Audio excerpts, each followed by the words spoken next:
would like to apologize for that break. It was due to poor internet connection. We had to stop to make sure that we correct it, and hopefully now it should get better. We are 34 minutes into the interview. We have about 30 more minutes to go.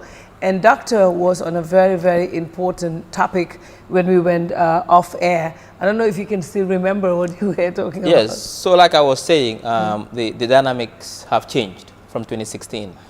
It's going to be very difficult to use 2016 as a benchmark to make projections as how these elections will really unfold. One of the things I mentioned was the number of registered voters, over 960 registered voters, unprecedented. About 500-something thousand are young people. The majority, I think, are new voters. We have very many new voters in these elections. There's no pattern, there's no trend that tells us empirically how young voters vote in, how they'll vote and make projections. One thing that has changed also is strategy. Like I said, a number of aspirants. I've never remembered where we have 6 candidates. They don't know where they'll vote because they have soft spots for one or two leaders. For example, I'll tell you an example. There are those who emphasize that ESA and Halifa form a coalition because there are those who, they align with ESA, they align with Halifa. So they really don't know exactly where to vote for, so they're calling ESA difficult. But importantly is strategy. Like I said, there are 2 types that we've been observing in the past couple of months. One is wholesale, one is retail. The wholesale is what? You don't go to the field to sell your agenda. You have enough resources. You are ready to spend a couple of millions one evening to bring all your supporters to one venue. You bring in artists, you print T-shirts, you cook. Everybody comes, you sell your message to thousands of people. You have the resources to do that. For those who don't have the resources, they have to design their strategy based on their resources. So what they do is they do retail. They go voot to voot, door to door, market to market, garage to garage, village to village. Like gender jai, yangi duga funeka di jai. Your agenda is tiring though. You don't relax as a leader because you are everywhere selling your agenda.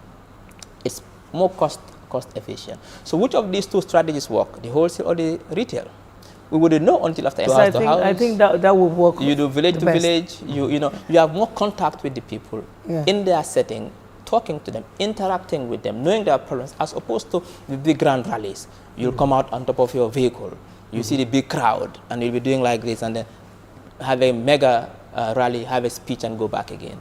So these are 2. They all have implications, cost implications.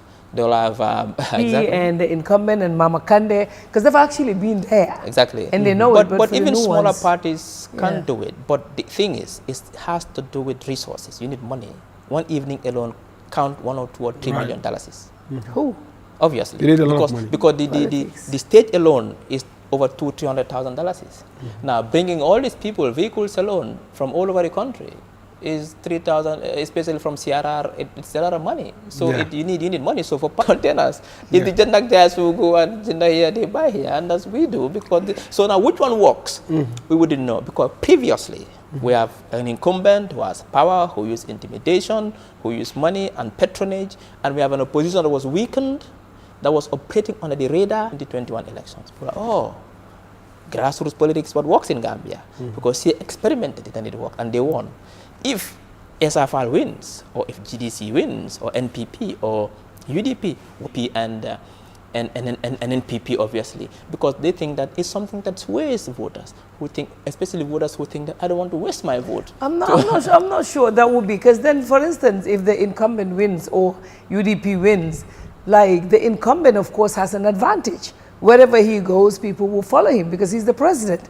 And then you have UDP, who have been around over 20 years. I don't think it would be correct to measure it with the 2 of them. That's what I think. That's what I'm saying. Yes. Obviously, there are other determinants that at play. Yeah. And you are right. And these are determinants that also come at play. That is, one, UDP has structures. They've been in existence for over 20 years. Therefore, it's incumbency. But incumbency also has its downsides. We've seen 4 incumbents lost elections recently in Malawi, in Zambia, in Cape Verde, in Guinea-Bissau. They lost elections, incumbents. So incumbency is a good strategy. But by and large, these are the 2 strategies. And like I said, this election is an experimental election. We don't know how voters think. We don't know how young voters are going to vote. We don't know, in fact, 55% of voters registered are women. We don't know how women have been voting in the previous elections. I don't think we have that data. Environment is open now. We have more media houses, for example. The media is freer now. People have more access to more information now as opposed to before. So it's difficult to really predict this. I'm sure you have also noticed it. And that is that, no disrespect to the ones that have been disqualified, all of it. Ones that don't necessarily have deep pockets, a lot of money to spend, have been disqualified. Am I right or wrong in this? It's a brilliant analysis. In fact, I told that to someone yesterday. In fact, exactly. Right. I said, if you look at those that are qualified, they see the oil that you have to oil the engine of your structures. It's money. Money does it. Money is what oils the engine of all those structures. So, which will be very unfair on the part of the IEC. But what I'm saying is that politics is money in Africa. Yes. That's why CA would, no matter what happens to CA, these guys have done a fantastic job. With limited resources, with so little time, they've visited the length and breadth of this country. Now CA is not everywhere. If you count 3, 4 parties before we see executive, all our structures out there. But I can tell you politics is not easy. Politics, you need money. It's money that you have structures across the country. We have offices, we have vehicles. They have structures across the country. Independents don't have offices. I've not seen independents having vehicles. I haven't seen them having offices across the country. To maintain those offices alone, it's expensive. And also, independents have the luxury of immediately after elections, once they lose, they can go their way. But political parties have to stay. It's like someone who rents an office and someone who sells outside standing. If the market is not good today, you in the shop,